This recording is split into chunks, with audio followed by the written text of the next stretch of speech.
Hello, everyone, and welcome to Beyond the Home Study. This is a podcast for parents, especially those who have children through or are exploring foster care and adoption.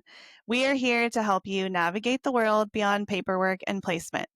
Thanks for being here. All right, everyone, welcome back to Beyond the Home Study, another episode.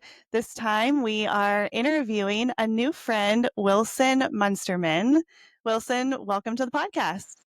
Hi, thank you guys so much for having me on. Definitely. So Wilson is an adoptee, he is an author, and he's a college student. So we are really happy to have you here. We've got some questions to ask you as parents, as moms of adoptive kids. And we also just want to hear your story. So we'll jump right in. All right. Well, Also, this is kind of crazy. I'm going to throw this out there, but you are our first male guest. Yeah, well, this is that's right. So That's we are right. 22, 23 episodes in, and we've never had a male on. So I'm actually excited about that perspective as well. Or, yeah, you know what I mean. Anyway, so yeah, that's exciting. that's Yeah. super cool to hear. I guess I always start at my story begins January 17th in 2006. I was born in China. I was found on a hospital doorstep, no forms of identification. Ads ran in the paper saying, hey, we have a young baby boy here. Uh, Legitimately, anybody stepped forward. Nobody did. Unable to stay at the hospital. They checked me out, and then I went to the orphanage system. The actual time of when and where and what happened to me during these next few months, kind of murky, kind of unclear. There were a lot of unfavorable things going on in China in the orphanage system during this time. But I do know at 10 months, I was brought to America and adopted by my parents, and I've lived in Omaha, Nebraska ever since. And it's really cool that, when you kind of break down that story of with everything that was happening in China with the one child policy, the culture of you want a healthy male. I'm a healthy, male right now. I have nothing wrong with me. The fact that I'm in America halfway across the world, it's mind blowing. The fact that my parents, internationally, parents usually look into that and they go and meet the child. That didn't happen with my parents. They got a call, said, hey, we have a baby boy here. Within like 72 hours, I was in their home. And so just all those just whoa moments right there. It makes me feel so blessed, and it's only a gift from God that I'm here right now. Yeah, that is unique. That, like, especially with a lot of parts of that, but I'm like 72 hours. When does that ever happen? Yeah. No clue, but yeah, no, they're like, we have a baby boy. It was fast turnaround, but luckily they were ready, and it's been great ever since. Wow, so 10 months. Okay. So tell us a little bit about the family that you were adopted into. Tell us a little bit about your parents and, I mean, we're not interviewing them, but just to kind of like fill out the whole picture for us. Well, what's super cool is that so my parents are Caucasian, so I am a transracial adoptee, but what's super cool is that they're also adopted by their parents. So we're truly a family of three, just all formed through adoption, and they kind of set the bar of love. Love is what makes a family, not anything biological. They've lived in Nebraska their lives. A little bit older on the older side, born in the 60s, late 60s, able to have kids himself. I mean, they just have been what can I say is a gift to me, I guess. And, everyone says, I hear that I'm so lucky. I am. I am lucky, and I will own that. I'm proud to have the last name I do. Yeah, you don't really see a kid with a last name Munsterman look like I do, but I'm so proud to have that last name because I know the family that I come from, out of the family, what it's brought me and how much love they have for me. So, I mean, it's an honor to essentially have that name because it is my name and, I'm going to wear it. So is it safe to say that your relationship now is still good with your Oh, yeah, adoptive family? it's great. It's amazing. Yeah, no, it's wonderful. It's absolutely wonderful. That's nice to hear. Yeah, no, We don't always hear that, so I'm like, "Oh, that's good." no, it's definitely good. They were very forward thinkers for the time, right? So I'm not gonna, I don't know when you guys were looking into adoption, but back then it was you wanted an open adoption at best. That was the thing. You wanted an open adoption. You wanted the answers for the child. Well, unfortunately, I'm not gonna say unfortunately, but they opted and decided, you know what, we're gonna go for a closed adoption. So that was a little against the grain of what was popular during that time, which was also a challenge. I don't want to say challenge, but I think they took on all of a sudden, sudden time turnaround. They had adopted someone from a different race and culture. being from that old kind of old, early 60s era, you don't talk about feelings, you don't talk about, they're stuck in their ways. Not a thing with my parents. They did everything they can to learn about Chinese culture. We would try Chinese restaurants. We would have Chinese New Year. Elementary school, my mom came and talked to the class about Chinese New Year. We had a huge celebration. So, I mean, just realizing how forward thinking they were for that time period of adoption and how open they were to, you have any questions, you tell us. You want to see the paperwork, you tell us. It was just, it's mind blowing because I know that there are families now, even with all the support, who are still struggling with that openness. And the fact that my parents, when it wasn't a thing to be, open and go against the grain, and from a generation that doesn't talk about feelings, the fact that they were that open, I mean, I can't sing their praises enough. Hey friends, if you've been enjoying Beyond the Home Study, there are a couple of easy ways to support the show. First, follow and leave a quick 5-star review. It helps other adoptive and foster families find us. Second, we just set up a Buy Me a Coffee page. It's a simple way to say, hey, I love what you're doing, and it helps us to keep the podcast going. You can check it out at buymeacoffee.com/Beyond the Home Study or check out the link below. And as always, we're so grateful you're here. Tell us a little bit about like your upbringing, like childhood, elementary school. You mentioned like your mom would come to school or had come to school and shared a little bit about Chinese New Year and culture. What was that like being in Nebraska at that I time? mean, it was super cool. I mean, growing up in elementary school, not too many kids are really focused on adoption. That those adoptive feelings, I think, for me at least, became prevalent around middle school. But I mean, elementary school was fine. Just everyone wanted to get an extra piece of dessert. No one wanted to clean their room, and everyone wanted to go at recess instead of read inside. So I mean, that was kind of the thing. And, there were moments though that popped up with my adoption, and I talk about it in the book actually when we get to that later. I had a girl come up to me and ask me, there was your fake parents. I never heard that before. Fourth grade, and you kind of go, well, what does she mean by that? Because to me, my mom and dad were mom and dad, our mom and dad. The only ones I've ever known, only ones I'll ever will know. So there were little spurts like that, but at that age, your kid's gonna kind of emulate how much you emulate. They're gonna react the way you react. So they just go in, she doesn't know what she's talking about. It's just a question. Move on, don't worry about it. And I moved on and didn't worry about it. Only now I think, okay, that could have gone really bad if my parents freaked out, but they paused, realized kids have questions. When you see two Caucasians, parents with a Chinese baby, you do kind of wonder, what's the story there? Why I didn't look like them. And so they realized that was just a question, that there's no malicious intent at all. And so, they were really good about growing up.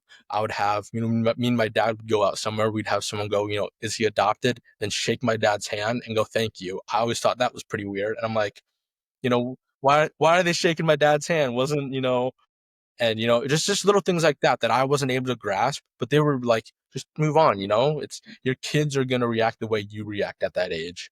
And so if you can keep a calm, cool, collected presence, like, thank God my parents did, and then you can start really incorporating what it means and what they meant at a later age when they're able to actually conceptualize and not just want dinosaur chicken nuggets for lunch like I did.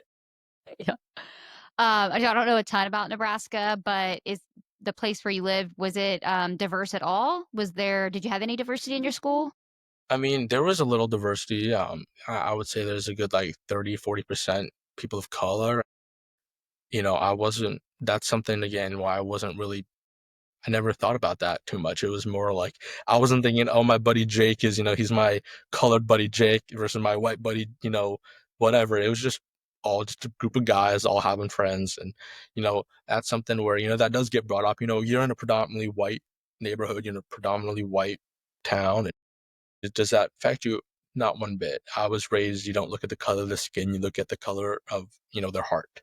Everyone bleeds red. Everyone's a human. Everyone wants to be treated with love, respect, humility, kindness. And so that's really how I approached it growing up, and that's how I approach life. I don't care what color, creed, religious, sexual orientation you are. If you're kind to me, I'll be kind to you. And that's what I think all we want as humans is just that love. Yeah, that's good. That's really good. So you move on to middle school, high school. At some point, you start, having some questions and some thoughts. So walk us through what was going on in your mind and then what you did with some of those questions that you had. Yeah, I mean, I think with all adoptees, there's always that, what I've found, it's that doubt about self-worth. If I had a nickel every time I told myself if I wasn't good enough for them, would I be good enough for anybody? I'd be a millionaire right now, okay? And so I really just think I know myself, I really internalized that no matter what I did. And I attribute it now. I realize it's why I was an overachiever. Thank God I was able to do pretty good in school, 4.0, top percent of my class, landed me at a full ride at a great institution, Creighton University. But it was no matter what came along, I still felt that I wasn't enough, because when you see stories, right, about mothers seeing their child for the first time and all they do, and how much love they have for that child, and there's always like that. I looked in that baby's eyes and I knew, I'd do the have the world and would do anything for them. You kind of wonder, well, why didn't my birth mom see that? What was so wrong with me that she looked at me and went, I'm good. I don't want that. So I really internalized that. I really thought there was something wrong with me. So it was just that raising mindset. And it would put me in fits of, depression, anxiety, where I was thinking, just, again, I'm not good enough for anybody. I could go cure cancer right now. I wouldn't have thought I was anything. And so really it just was talking to friends and realizing that, I am more than my worth is more than my birth parents. Our worth is where we put our time and energy and where we put ourselves. And so really just kind of, I'm going to say, I got tired of the story. I got tired of just feeling guilty about my adoption. And, like I discussed earlier a little bit, when you break down the stories of me being in Omaha, Nebraska right now and not in China somewhere, me being alive, there's the odds of somebody finding me, next to none. The odds of me making it through the orphanage system, next to none. The fact that I'm here right now, I shouldn't be here. I know I shouldn't be here. I shouldn't wake up tomorrow. I shouldn't have that ability. And it was just really breaking that down and realizing I am so lucky, and it is a gift from God that I get to wake up. That's what really turned it around for me. And that instead of looking at all the negatives I felt, I started looking at the positives of, okay, adoption is giving me opportunities galore. I know I wouldn't have these opportunities in China. It's given me friends. It's given me a loving family. It's given me so much, and that our time is limited here. And I don't know about you guys, but I know that if I can, I'm going to focus more on the positives of what it's all given me than the negatives. Not saying that those days won't be challenging and I don't have dark days and down days now, but at least I know, okay, let me step back. Let me think of all it's given me. And it's, how do we limit the time feeling down and, make the time feeling good last a little bit longer and be a little bit more. It's so interesting to hear you use the word lucky, because I have heard from other adoptees that they don't like it when people say that. Uh-huh. "Oh, you're so lucky." Um, and you use that word pretty freely. Do you yeah, like, Yep. do you genuinely feel that, or I does it bother you when absolutely, other people say that? no, I absolutely feel lucky. I mean, you see what on the news about China and what my opportunities could have been. I don't think that in China I would have been able to be on a scholarship at a great university, to have the friends I do, to have the ability to write a book I did, to have the family I did. So I absolutely feel lucky. And the thing is, what I love speaking about adoption is at its root, adoption is the legal transfer of responsibilities of a child from one person to another, right? How someone views their adoption all depends on their experience. So if say person A had a great experience, they love adoption. Person B didn't have a good experience, they hate adoption. Doesn't make A right or B wrong, or B right and A wrong. They're all just experiences. It's about how do we learn to live with it. I think, like I said, I think everyone has that underlying, they don't feel good enough, self-doubt, self-worth challenges. But it's all about, adoption isn't going to go away. I'm not going to wake up tomorrow and not be adopted. So it's for people who had a great experience, how do we amplify your voices to help birth mothers not feel guilty about the decision they make, and help adoptive parents have hope, and have that kind of relaxing feel that, and we can get into parenting later. Trust me on that one. I love adoptive parents. I think the strongest people ever. But it's just about, how do we learn to live with it? If you had a bad idea or a bad time with adoption, how do we learn to make sense of it so it doesn't defeat you? We are all more than our adoption stories and our adoption. I just don't want to see people get stuck. I was stuck. It wasn't a fun time. So I just want to help others not be stuck. Yeah, that's good. I mean, I'm thinking back on a couple of the recent interviews that we've done, even of both, adoptive parents, adoptees, and then, just thinking through like their stories and whether it's a failed adoption or, a disrupted adoption or an adoptee that did not have a great experience or does not have a great relationship, has never had a great relationship with their adoptive parents. So, like, I'm thinking of like a lot of these stories, Laura, that we have, shared and talked to these people recently, and thinking, I like that we're amplifying a positive story through talking to you, Wilson. And I know that that's a huge motivation for everything that you're doing right now with your book and with, speaking on other podcasts and different things like that. So yeah, I mean, even just now pausing to say thanks for sharing your story and being willing to do this, because I think that it will really strongly impact, parents, yes, birth moms, yes, adoptees, yeah, like all of the groups that you're speaking to. So I'm excited to kind of dig in and hear more about like what caused this shift in you. Like you're 19 now, I think, right? And so you've already written a book. So I mean, obviously, like you're on a very fast trajectory into the future. So take us back maybe a few years and walk us through like what even started you on this journey of really reflecting and then being able to put it into a book. Well, I guess it started with my friends. I thinking about how I wasn't feeling like I was anything. I realized that every time that I would have doubts, every time I felt down, I would always be able to talk to somebody. No matter how many times of the day I would go and talk to friends, I would have them there. And it really, this one particular friend I have, I was talking to them and they kind of snap at me. I was saying, I'm sorry I keep doing this. I'm sorry I keep talking to you. They kind of snap at me and go, hey, we choose to be here for you. Knock it off.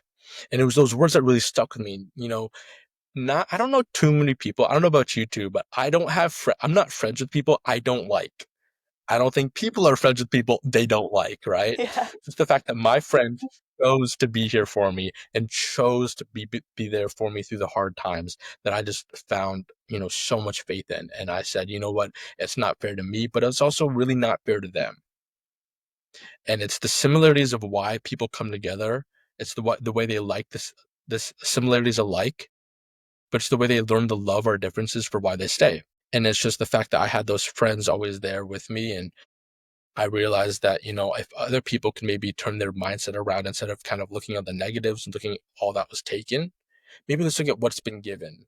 You know, one of my favorite things I was told by a teacher is the best thing about someone with a struggling story is that they also have an opportunity to have a comeback story. And so, didn't want mine to be just a struggling story. I wanted mine to be a comeback story, and, how I overcame it. And thank the Lord I did. Not saying again, every day is peachy and every day is great, but I've been able to really understand what my adoption means to me. Now, what really sparked this all is that I remember it very vividly. I'm working on a Friday.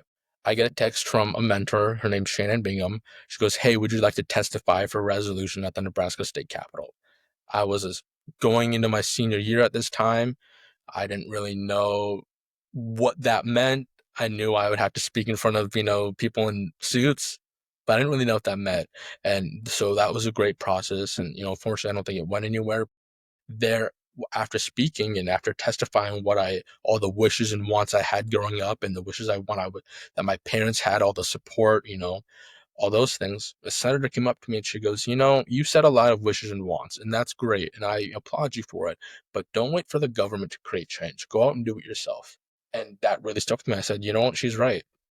There's times I've spent, playing video games, and why not see if I can go turn that into something else and really help other people? And so from then it just exploded, and I started reaching out to families, started mentoring people, started, had reaching out to different, like this adoption, programs and organizations. And within a year, it spiraled into articles, magazine features. I've been on TV, podcasts. I've been on the radio, which is super cool. And then I realized that, I'm kind of repeating myself a little bit too much. I feel like I'm just saying the same stuff over and over again, which is great. right? But I was giving people just the tip of the iceberg of what I thought they should know. And I said, you know what? I'm going to go put this in a book. So I got the idea summer after my senior year of high school, wrote it throughout my first year of college there, released it in March 29th. That's when I released the book. And it's called Marked by Adoption. And it's got 10 insights I think the world should know.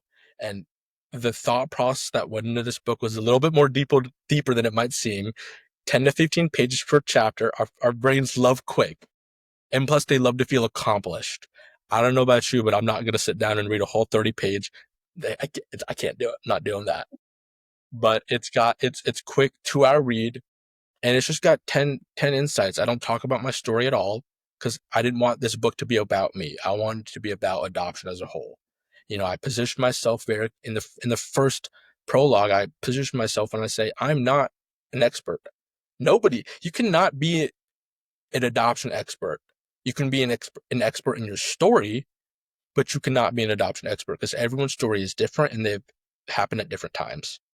And so I really position myself by saying I have no formal training. I'm not a parent, no psychology, nothing. I am me. I'm an adoptee at 18, 19, and I'm going to show you what I think the world should know. And then in there, I talk about, you know, I think each chapter, it's like a different uh, kind of insight, 10 insights. And so it's, they have different identity challenges. A lot of adoptees don't kind of know how to figure out who they are because that root of where they're supposed to come from was taken from them, unfortunately. I talk about how heritage cross, transracial adoption, how you don't ever have to pick. I not once growing up did I ever feel like I had to pick between Chinese and American. I blended both. I got the best of both worlds. I was launching fireworks and eating dumplings. It was wonderful. It was great. Okay. So just kind of that spark of realizing that, what, I have an opportunity here to do something that not many other people want to do or will do. And I figured, you know what? If I needed it, I bet you someone else out there could use it. And so it's spoured from there. And the book has accumulated a lot of accolades and it's accumulated wonders. It's gone beyond I could ever imagine. Dang. What are your parents and first of all, your friends? I'm like, those are not the types of friends that I had when I was in school. They sound very mature. And that is definitely not what I was doing my senior year of high school and freshman year of college. So props to you and your family because, yeah. Yeah. Yeah, but I mean, my parents, they're huge introverts. Like we're talking, if they don't have to talk to anybody, they're fine. They love that. So just when they see me on these things, on these podcasts, they're like, "Yep, that's all you." I'm gonna sit back here and So obviously that's really funny. I mean, yeah, no, my friends, I guess it's that whole adage of you are a combination of the 5 people you most spend your time with. And so I would always spend time with people that I kind of really liked and that I thought, there was always these things, these attributes I liked about my friends. I liked my buddies, my buddy Paul and John, they're twin brothers. I really liked how they cared for each other and they cared for the world. So that's what I tried to then emulate from them. I got a friend named Graham. I love his optimism. I love that he always sees the best in people. The world can smack you down a little bit. And no matter what, he's always coming every day with a smile, making a joke. I really like that. I got a friend named Mila. I always like how she thinks everything's a challenge and a competition. And so I needed that to help me get better and better because every month the calendar resets in my mind. It's okay. I was on 2 podcasts for February, got to get to 3 for March. If I don't get to 3, then I got to do something else. It's always, how do I, I'm in competition with myself. And it's just having those people around you. It's incredible, and I just, yeah, I just found people close to me that I really respected, and I know that they held those same feelings towards me, and just became really comfortable. And your friends become your family, and we're now all just, I guess, a family, and it's incredible to have them by my side. They knew me when I just wasn't, I just was some normal, weird kind of high school kid, and now to have them by my side, still, cheering me on while all this is happening, it's the greatest feeling in the world. That's awesome. So, what are you studying in college? Right now, I'm going marketing and management. I Okay. kind of like the idea, coming out with the book at my age. I legitimately had no experience marketing. I've had to teach that myself. I've had to realize, okay, how do I get the book in front of people? How do I find people who already have the audience and then, have them push it out?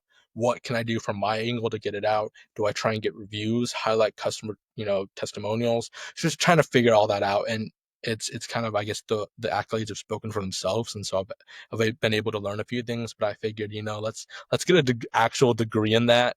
So I can, do things that are from a credited institution and hopefully use those same things from the classroom right away and help in the book. Yeah, I Wow, mean, that's yeah. perfect. Like you just, as you learn something in class, you apply it to your own life and it'll help the lesson stick too. But yeah, He's got definitely. such good feedback for the teacher. He's like, "Well, I tried that last week." And Yeah, like, actually, this didn't work. You told me it would. And yeah, no, just I definitely have done that. I'd like to say, but it's always good fun, and it's really cool. And I don't have to wait 4 or 5 years for a job. I can just, all right, end the class, start working on it the next day, and just see where it goes. it's awesome.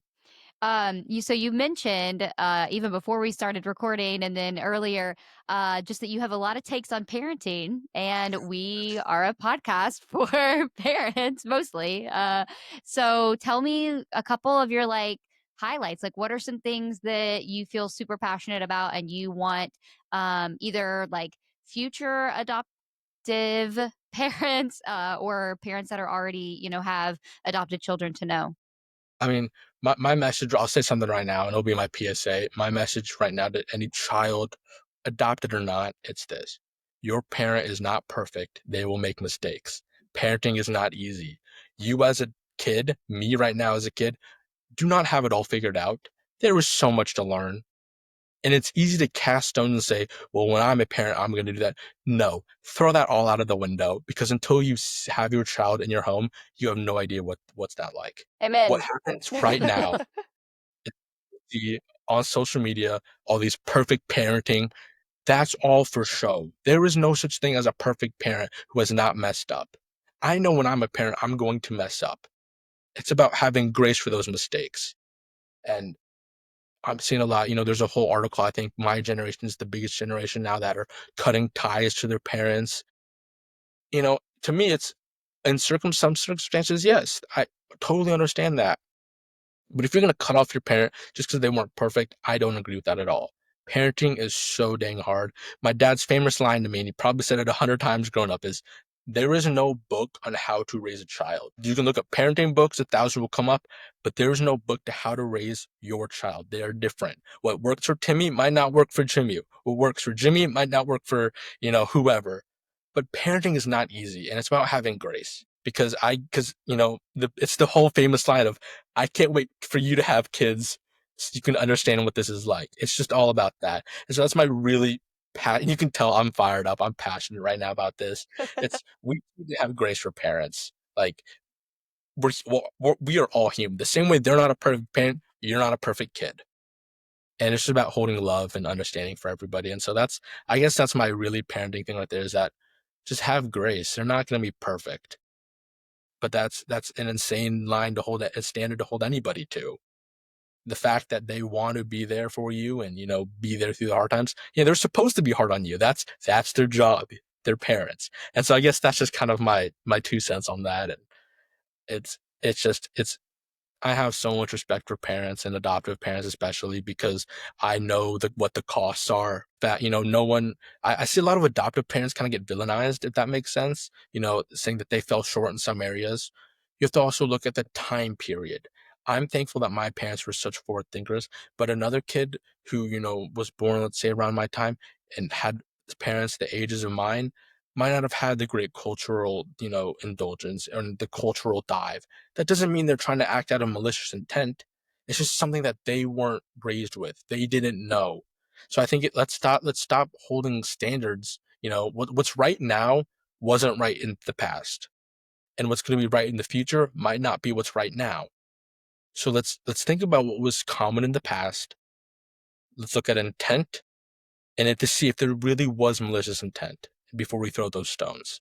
So that's my thing, is let's take a step back before we throw these harsh words, because when you screw up with your child, when I screw up with my child, we're going to want that same grace that we didn't have for our parents. And, I think that's just kind of what my whole, I don't know. I get really fired up, and I just think that the world's really harsh right now, and we all just need to take a step back and really think about where we're casting stones before we actually throw those. Yeah.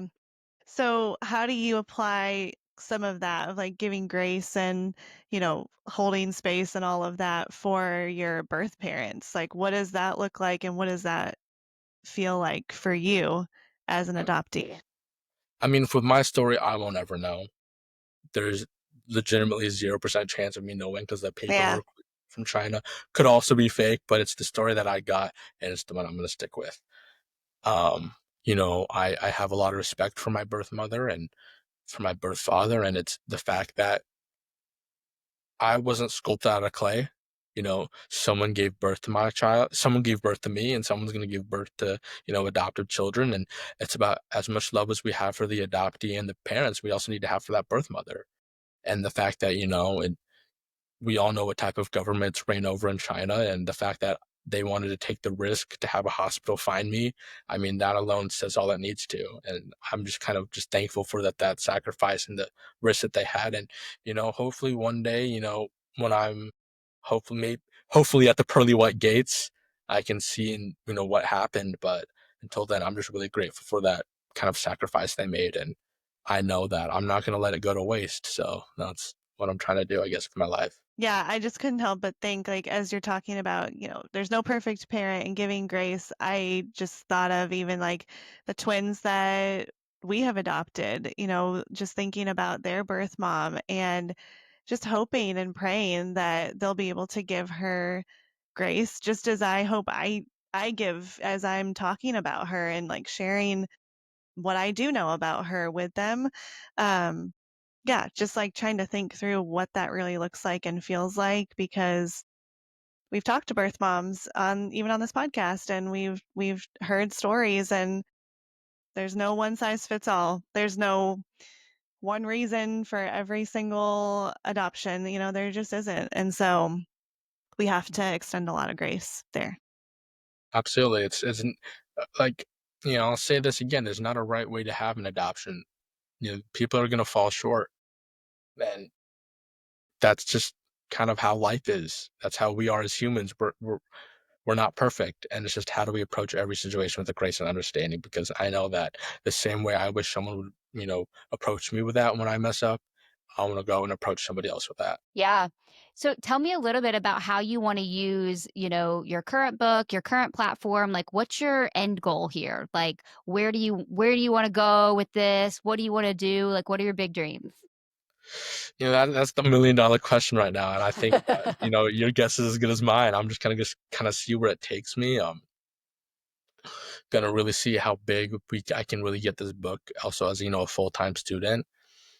But right now, I just love the impact it's making. The DMs I'm getting right now, my inbox is open, and I won't respond right away, but I will get to it eventually. And it's the DMs of the I got a message from a guy who's an adoptee, and he goes, "I'm 60 something years old now. Found my birth parents 30 years ago. Your book really spoke to me." I've had people who are 3 times my age, 2 times my age, with families and kids, going, "Your book really opened up feelings that I never knew I had." I've had birth moms tell me that it kind of healed something inside of them. And, you know, by the grace of God, I'll just say within 4 months of releasing, it was a number 1 new release on Amazon. It's been 5 out of 5 stars. We've gone worldwide with sales across a couple countries. It's been added to FNAC, they're an adoption agency in California. We've made to their recommended reading list. It's gone on to the adoption. I think the adoption medical clinic in the University of Minnesota shared it. Fear to Love Parenting with Brian Post. I don't know if you heard about him, but they're trauma informed parenting. They also have decided to share the book, and it's just, I could have never guessed, this was just like a passion project for me. I could have never guessed the impact that it's making. And so it's just, how do I keep going? And I guess the end goal is just helping people. That's it. That's what it's always going to be. Whether I'm, my age now or 60 years in the future, it's just going to be, that's the end goal, is just helping people. And So I guess that's just taking it one day at a time and seeing where life takes me, seeing where it goes. Do you have plans currently for another book or Maybe, I mean, the biggest joke I've had is not joke, but the biggest thing I've had is what if I rewrote the book in 5 years? Took those same topics and the same titles, but rewrote to see how my views changed. Because I know when I first started, 17 years old, I know when I first started talking about adoption, my views have changed since then. And when I first started, I didn't talk about birth moms. Thanks to some friends along the way, I now have a whole respect for them. The strongest people I know, one of the strongest people I know. I didn't talk about adoptive parents as much. I only talked about the adoptee. And then I realized, wait a minute, adoption isn't just about the adoptee. It's about the adoptee, the parents, and the birth mother and the birth family. So it's just how my lenses have changed through my own experiences and the people I've met. And so that's an idea I've had, to rewrite that book, but just changed. And there's also a different book I've had, maybe I do like a workbook with it. I just don't know right now. It's just kind of I really want to see where this book can land and what it can accomplish. Yeah, that's so cool. I'm like, I have all these ideas that I could give you that maybe one day I will. That But definitely send those down in an email. I'll definitely. no, I mean, there's so many places that I think you can take your story and so many different groups of people that you would resonate with and your story would resonate with. So, yeah, I think there's just a lot that you'll be able to do. And I mean, even I'm thinking about like these DMs that you're getting, just like keep all of these recorded somewhere because these are more books, these are more stories. This is a podcast. Like it's something, you'll be able to do something with that for sure because that's a big part of, even just being someone who people are willing to tell their story to and being able to like just be open with and share transparently. So you go first, you went first, you shared, and then you get to hear from others too. So at least I don't know, that's what I've seen. And I think that's a cool thing about doing something like this. Yeah, it still feels unreal. Like I know I Hmm. wrote the book. I know it's my name. I know it's my photo, but I yet have still to sit down and read the book. Like I like that's like that might be crazy to say, but I still have yet to sit down and actually read the book. But it's just I don't know if you guys want to think back to your when you're 18, 19 years old and you're getting DMs from people about hey, it really spoke to me. It's just unreal. Like when I say it's unreal, I mean, it doesn't feel real at all. Like I pinch myself every morning. I'm like, is this really me? Every time I sign a book, that's my name, Hmm. but there's no way that's me. And it's just really just kind of just, I can't explain it. It's almost like it hasn't set in yet. Maybe one day it'll set in, but right now I just feel like I'm living a fairy tale and every dream I've ever wanted to dream is coming true and everything has happened to me so fast. I don't know what to do. And it's incredible. We've That's so cool. definitely taken like a situation, I mean, and just like you said, you've taken it and then you've said, how can I be the most positive with the situation? Like adoption in general comes from heartbreak, always. It's not natural to not be with your biological Yeah. family. Like that's just not the way things were intended. But you've taken that and you've just multiplied it, multiplied it. So it's really cool to see such a positive experience come from something that originally just wasn't. Yeah. I mean, were all the days great? And absolutely not. But it's for me, it was okay. I can help myself, but it's easy to help yourself. It's not so much can you help yourself, but how many other people can you help? And, that was my goal. Once I found, my strategies of, if I'm feeling down, I'm going to go for a walk, call a friend, cook something, just once I found my ability to cope with it and learn to live with it and learn what my adoption means to me truly, then it was okay, now how do I go amplify this to 10 other people and have them do the same thing? Because if we can treat others the way, golden rule, we treat others the way we want to be treated, I think the world would be a much kinder place. Yeah. That's so good. So cool. Well, I'm sure that people listening will want to keep up with you. So tell us where we can find your book.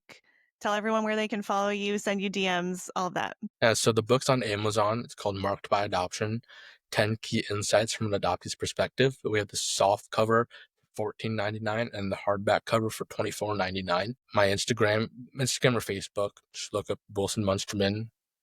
should that, I think I'm the only Wilson Munsterman, see an Asian kid, that's me. And then the Instagram is just Wilson WILSONMUNS, and that's what it's gonna stay. And we will add those links at the bottom of the show notes. So if you're listening and you want to just get a direct link, then go to the show notes. Awesome. Anything else that you want to leave us with, Wilson? I don't know. I mean, I think hopefully I've covered everything. Hopefully everything's been smooth rolling so far, and I just want to say I appreciate everything you two are doing. Balancing being a mom of multiple kids plus doing a podcast. I'm already getting tired thinking about it. Don't even want to try and do that myself. So I just want to say thank you for everything that you're doing, and it's been an incredible honor to be on here and share my story, and hopefully someone out there takes something from it. Yeah, it's been an honor having you, and I'm absolutely sure that someone is going to listen to this and just be totally encouraged. So if you are someone who is listening to this right now and we have said something that has made you laugh, cry, or feel seen, please send this to a friend. And we're just so thankful that you're here, Wilson, and we'll see you guys next time.